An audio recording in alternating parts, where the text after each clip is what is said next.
3, 2, 1. Moment und willkommen zu einer neuen Reaction. Diesmal was LeBron 2018 Playoffs the best he's ever been. Für die Leute, die es, also wir gucken gleich warum, aber der Mann da hinten, also 2018 war schon wild, was er da abgerissen hat. Ja, klar. Vor allen Dingen mit niemandem. Gar niemanden. Aber das Ding ist vor allen Dingen, dass mein Herz zerbrechen wird, wenn wir das sehen. Also, wenn ich während des Videos halt zufälligerweise irgendwie umfalle und tot bin. Naja. So, let's go. Rein da. Championship. LeBron James played arguably the best basketball of his career in 2018. Clutch shots, playoff buzzer beaters, single-handedly getting the Coach of the Year fired, and one of the best performances in NBA Finals history. Just some of the highlights of LeBron's spectacular 2018 run. Here's why the 2018 season was probably the best and most underrated year of LeBron's storied career.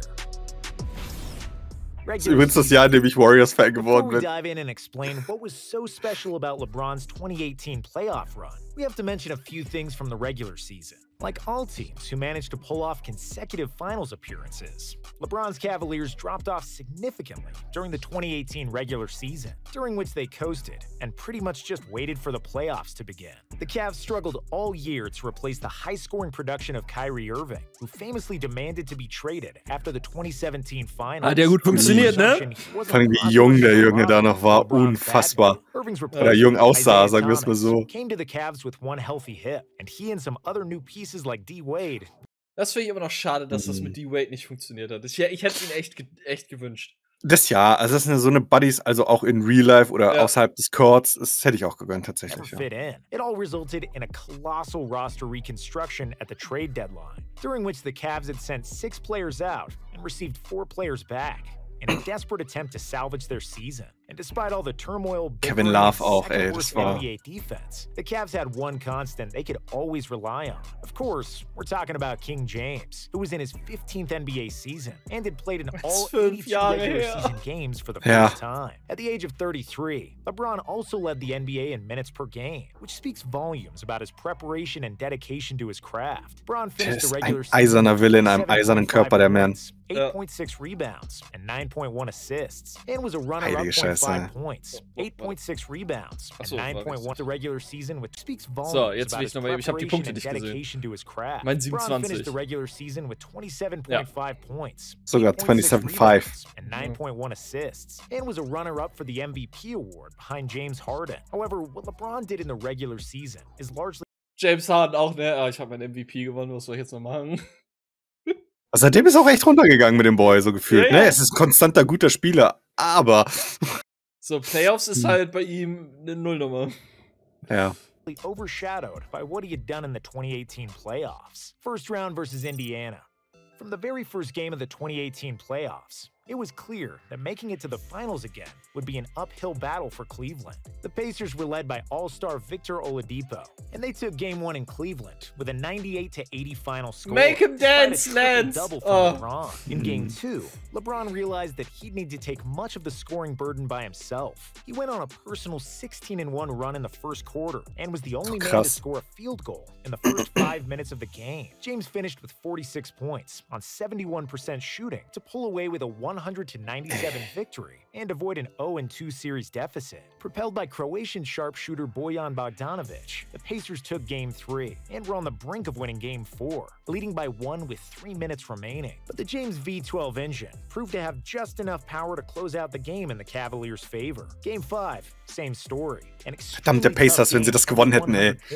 With both teams exchanging leads throughout the night. The score was tied at 95, with less than 10 seconds to go, and Indiana had the ball. Oladipo decided to take the final shot. He drove to the basket and was brilliantly denied by LeBron, who blocked him without foul, also keeping the ball in bounds. In the final possession with 3 seconds on the clock, LeBron got the ball almost at half court, took 2 dribbles, and pulled up a deep 3 over Thaddeus Young. Splash. The ball went in. So ein Schmutz, ne? Wenn das nicht passiert wäre, wären andere Dinge nicht passiert. Pacers wären so gesweept worden. James took out his DIY kit and gave Cleveland fans another playoff masterpiece. 45 points, 8 rebounds, 7 assists, and 4 steals in a 105-101 victory over Oladipo and the Pacers. For the series, James either scored or assisted on 60% of Cavaliers' points, averaging 34.4 points, 10 rebounds, and 7.7 assists, and hitting over 55% of his shots. LeBronto. The Toronto Raptors had the best season in franchise history in 2018. They won 59 games in the regular season. Lowry and DeRozan were All-Stars. And Dwayne Casey was on the Coach of the Year award.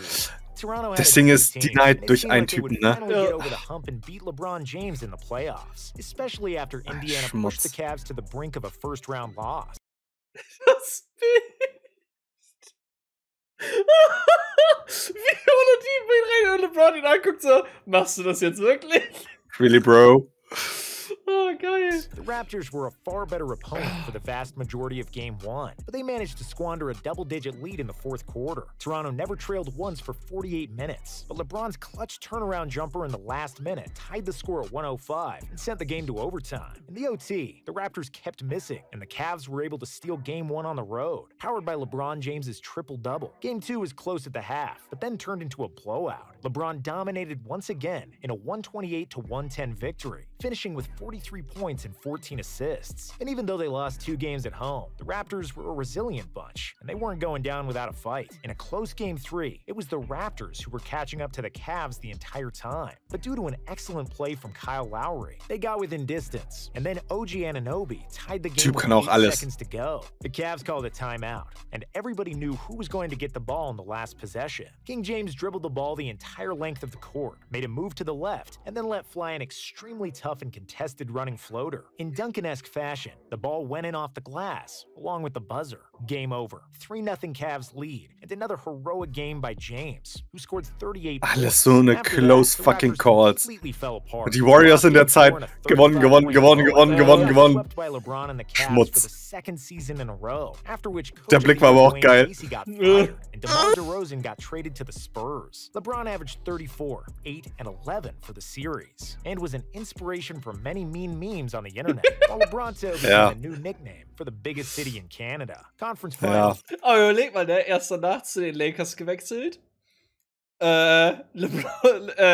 Toronto ist einmal durchgekommen. Champion geworden. Was willst du machen? Ja. Versus Boston. Weil hätten sie auch nicht geschafft, wenn die Warriors sich einfach verletzungsbedingt alle weggebrochen wären, aber es war ein sehr trauriger Zeitpunkt. Vor allem KD halt der Wichser. Spiel! Wieder verletzt. Saturday Night Live released a sketch about the Cleveland Cavaliers not named LeBron James, mocking how little help LeBron got during the playoffs. A point guard is a Roomba, hot potato offense, just pass the ball right back to LeBron. And other jokes that were exaggerated, but not that far from the truth. LeBron had to build every possession from the ground up, and if he didn't score or create an open jumper, his teammates would swing the ball right back to him. Das musst du dir mal vorstellen. Die kriegen Millionen bezahlt. Ich meine, klar, das ist natürlich High-Level gegen High-Level, aber schaffen es nicht von selber sich aus, etwas zu erschaffen, damit sie Punkte generieren, sondern sie brauchen immer ihn. Mhm. Das ist halt, wenn er es halt nicht macht, stehen die anderen daneben. La la la la la. Nicht mein Problem. Basically. Und das ist halt so das, was ich nicht verstehe, oder diese Krux. Dann spielt er halt bei den Lakers, ne, mit Anthony Davis und whatever. Nur Namen, die halt alle selbst für sich auch ultra gut sind. Und verkackt. Ja, aber dazu musst du sagen, also dass er AD wollte, ist ja, damit er eben nicht mehr so viel machen muss. Ne, hat ja gut funktioniert. Wenn Anthony Davis auch mal verfickt nochmal spielen würde und nicht die ganze Zeit irgendwie zu Hause verletzt ist, weil mein Daumen tut weh. Dann ja, aber die haben schon auch zusammen gespielt und die haben trotzdem nicht alles wegrasiert. So. Das Jahr, wo beide komplett gesund waren, haben wir gewonnen. Naja. Auch nicht alles. Wo beide komplett gesund waren, haben wir gewonnen. Die Jahre danach waren wir nie komplett gesund. Anthony Davis hat letztes Jahr 40 Spiele gemacht, glaube ich, maximal. Vielleicht nur 39. Von 82. Ja gut, okay. Dann war es eher ein Gefühl von mir, aber es ist ja nicht nur Anthony Davis gewesen. Es waren ja noch andere so. Und dann hast du noch Russell Westbrook. Ey, ist ja keine Maschine, ist halt nicht einer der besten NBA-Spieler so ever. Ja, gewesen. Der wirft 29% vom Feld. Was willst du denn tun? Zu AKC-Zeiten war das nicht so. Natürlich nicht, da war der ja auch noch jung.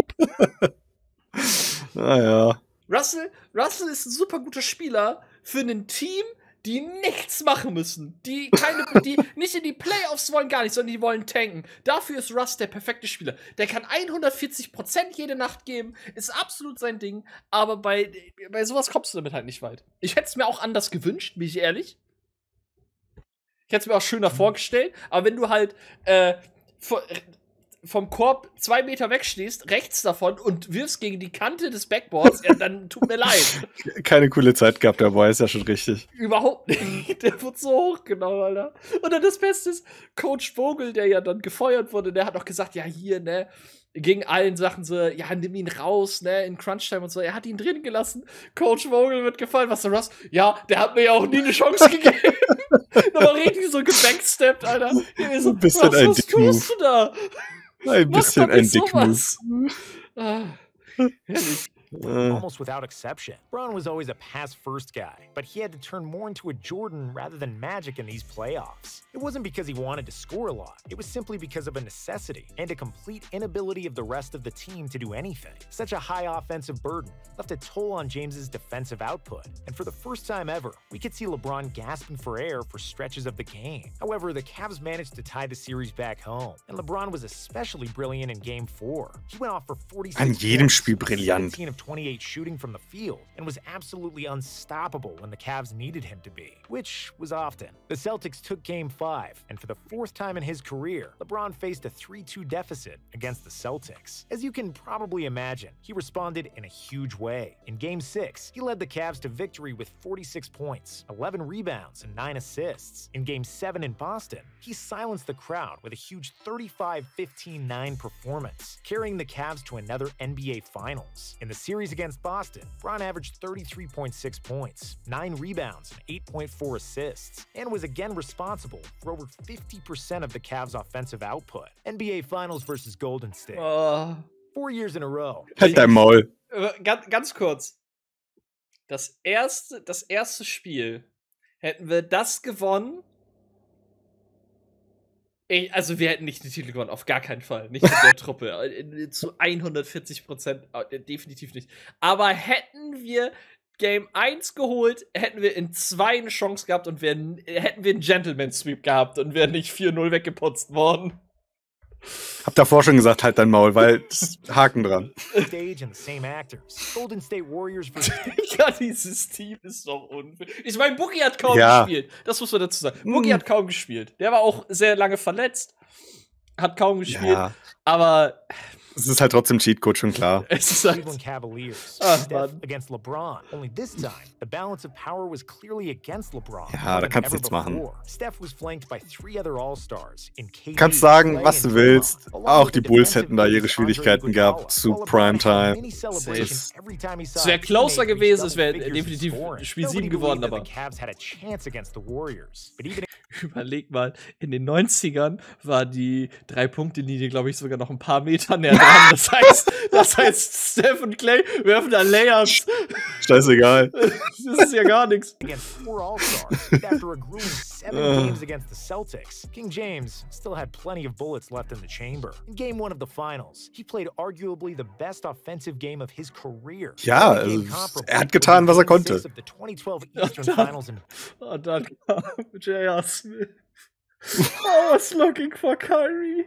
Kyrie's in Boston. Boston steamrolled his way to the rim like a bulldozer. Das Bild ist so fadeaways like an oversized Kobe Bryant, and then he'd look like Dame Lillard by draining a pull-up three-pointer from 30 feet with a minute to go. Das ist halt das, was ihn auszeichnet. Ja. Alles können. Er ist in nichts der allerbeste, aber in jedem so mindestens der zweite oder drittbeste. Guck dir seinen Blick an. Ja. Was so viel? Ich bring dich um. Ja, zu Recht. Or attempt a shot 4 seconds before the end of regulation. It was one of the most bizarre things I've ever seen in Digga, der hat so Geld kassiert. Ja, das war sehr, sehr... Digga, so ein gebrochener Mann danach. Completely angry and emotionally spent. James mustered the strength for just 2 more points, and the Cavs lost the game by 10. LeBron's 51 points are the most a player has ever scored as part of his team's finals loss. The Cavs lost the second game as well, in which Steph broke the finals record for threes in a game. They lost the third, even though the Splash Brothers combined for 7 of 27 shooting and 3 of 15 from 3. Wo Clay einfach Bock hatte zu spielen. Hier war tot zu sein. The Warriors directed the entire defense at him, forcing him to get rid of the ball. And when he did, his lackluster supporting cast was not up to the task. This alley-oop to himself sums up perfectly the series against the Warriors and the entire 2018 playoffs. After the finals, it was revealed that James broke his hand in anger after Game 1, and that he played with a broken hand for the rest of the series. But even if he was fully healthy, it wouldn't have mattered. Legacy. Despite the fact that he lost in the finals for the 6th time, LeBron James proved that he's the best player in the world. Auch das letzte Mal, dass da verloren hat. He was still able to drag a group of... Das ist ja dieses Jordan-Argument, ne? Du kannst nicht verlieren, wenn du nicht da bist. Ja. Ich meine, Jordan war 6-mal da und hat 6-mal gewonnen. LeBron war halt 10-mal da und hat 4-mal gewonnen. Aber du kannst halt nicht verlieren, wenn du nicht da warst. To tie to take the lead in the final minute of the 4th quarter, including 2 game-winning buzzer beaters. LeBron had 8 40-point games in the 2018 postseason, the most by any player ever in a single playoff run. In 22 games, he notched 15 double-doubles and 4 triple-doubles, averaging 34 points, 9 rebounds, and 9 assists on unreal 54% shooting. James played the best, most intelligent, and most efficient basketball of his career in 2018. Das ist das Wort, efficient. Statistically even better than in those years he won championships. It's just a shame that the Cavs wasted another year of his prime. During the finals, Warriors head coach Steve Kerr paid the biggest compliment to LeBron. They have a guy who is playing basketball at a level that I'm not sure anybody's ever seen before, even though Kerr famously played alongside Michael Jordan. So. Imagine diesen Ritterschlag, ne? Ja, aber wir haben jetzt noch eine Sache, die möchte ich ganz kurz gucken.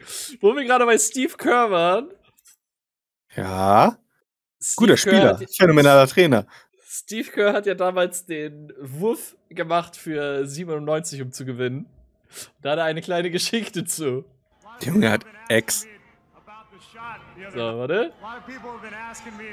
About the shot the other night. Michael in traffic to Curl. And there have been some misconceptions about what actually happened. I wanted to clear it up.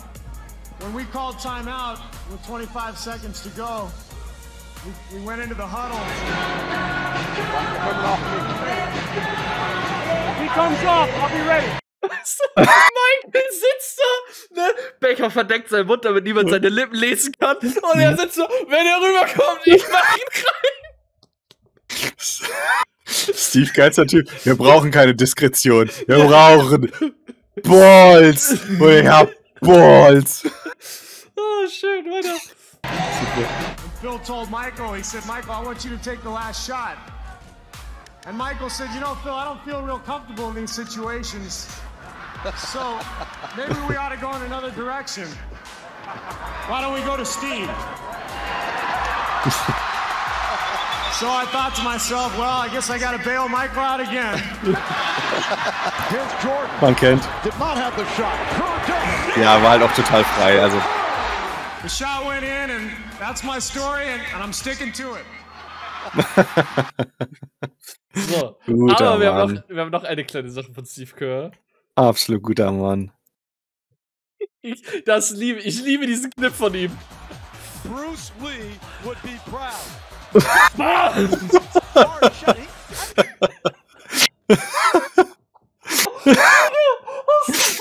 Also für jeden, der schon mal so ein Taktikboard in der Hand hatte, die sind jetzt stabil. Die sind jetzt nicht irgendwie so leicht zerbrechlich. Hochwertiger Stift. Normalerweise geht da eher die Stifte kaputt. Ach, Steve, schön, warte. Wie er sich auch aufregt, so, ach verdammt! Ach, schön. Oh, sehr schön. Ach, schön. Ja, bam. Alrighty. Oh, sehr schön. Gut. In dem Sinne, haut rein, bis zum nächsten Mal. Lasst es euch gut gehen. Ciao, ciao.